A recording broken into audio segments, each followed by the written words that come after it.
السلام علیکم، امید کرتے ہیں آپ سب ٹھیک ہوں گے۔ آج ہم آپ کے سامنے علیزہ سحر کی ویڈیو شیئر کرنے جا رہے ہیں۔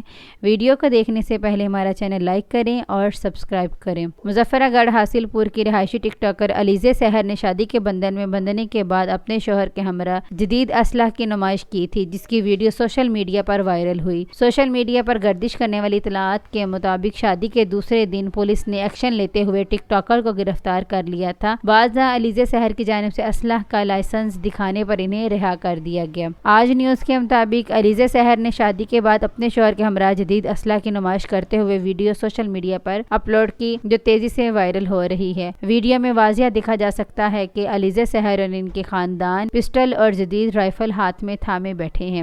سوشل میڈیا کے مطابق اسلحہ نافذ کرنے والے اداروں کے لیے یہ کھلا چیلنج ہے۔ شہریوں نے آئی جی پنجاب سے فوری نوٹس کا مطالبہ کرتے ہوئے قانونی کارروائی کا مطالبہ کیا تو پولیس بھی حرکت میں آئی۔ واضح رہے کہ گزشتہ دنوں ٹک ٹاکر علیزہ سحر کی ایک نازیبا ویڈیو لیک ہوئی تھی، جس کے بعد معاملہ سوشل میڈیا پر کافی زیر بحث رہا تھا۔ علیزہ سحر نے ایک ویڈیو بیان جاری کرتے ہوئے کہا، مجھے اپنی ویڈیو لیک ہونے کا 3 دن پہلے ہی پتہ چلا تھا، جس کے بعد میں اگلے دن FIA سائبر کرائم ملتان کے پاس گئی، جنہوں نے میرے ساتھ مکمل تعاون کیا۔